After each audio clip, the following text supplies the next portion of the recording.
Welcome back to Drift Garage. We're making some good progress.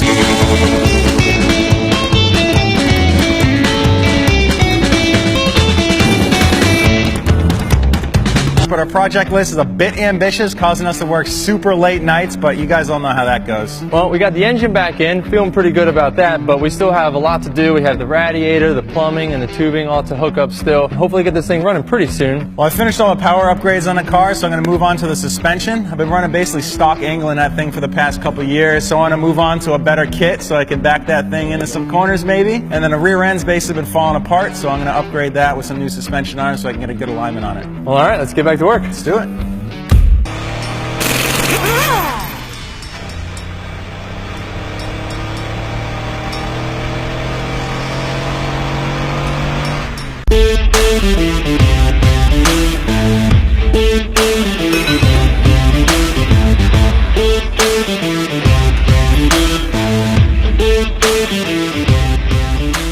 Alright, so I'm just buttoning up the new WiseFab front angle kit for the S13. I made it to the BC Racing coilovers. This kit is pretty insane because it lets you drive absolutely backwards. It's one of the best kits on the market. The knuckle is all made of steel, but everything is super strong and as light as it possibly can be without having to sacrifice the strength and durability.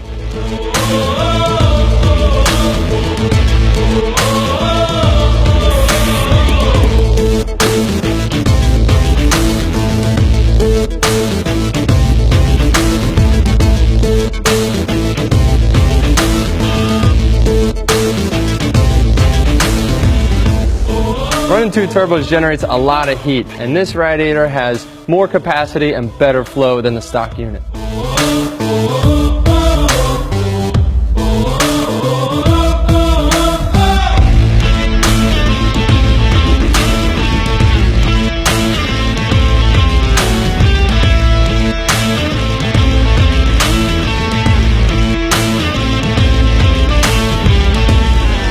So just like Turk eyeing up my missile car, I got a little jealous when he built this amazing FRS street car, if you will. But, it's registered and insured. I bet it is. And it can go on the street. Sure thing. Anyway, what I like most about it is that since it's a street car, it just has that nice, slick, really clean looking style. Me and my boy Dominic from Dominant Engineering spent countless hours, sleepless nights trying to finish this build, getting this ready for the Turk series where he filmed 2 awesome videos this year.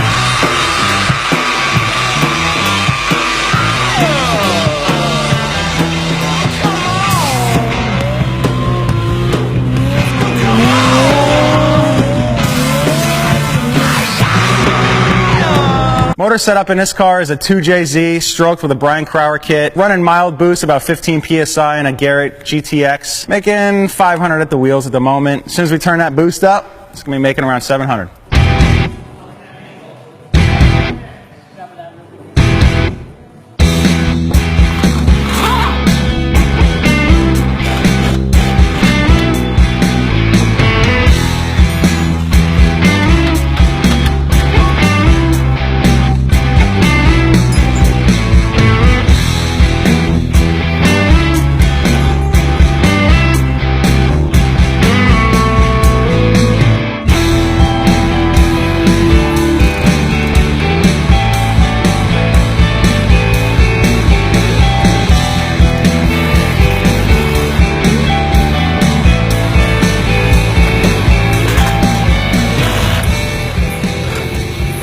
The benefit of adding adjustable rear suspension arms is so you can run the proper alignment settings that you want. After you lower your car, the factory arms don't allow you to really have the amount of adjustability that you need to run proper drifting or general alignment settings. So this is the toe arm, and this is what changes the direction of the tire in and out on this plane. What I like to typically run is just a little bit of toe in. It helps with side bite as well as forward bite when you get on the gas in mid-drift. This is the camber arm. This is what causes the wheel to run in and out this way on this plane. I usually like to run them no more than -0.5 degree, and that just gives you a nice even tire wear. The upper forward arm, that's hard to see from this angle right now, but this one is what adjusts the bump steer. Your suspension is all pushing and pulling in different ways. So what the forward arm does is tries to dial that in as much as possible so that you have the most minimal amount of bump steer in the suspension travel, which allows you to have a lot more consistent alignment settings when you're on the track.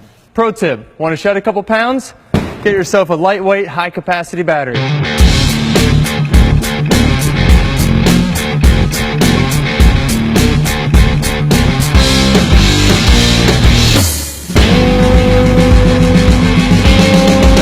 Before we hit the dyno, we got the top taken off so we can get some larger injectors in there, but also we need a fresh set of plugs to get a nice clean burn.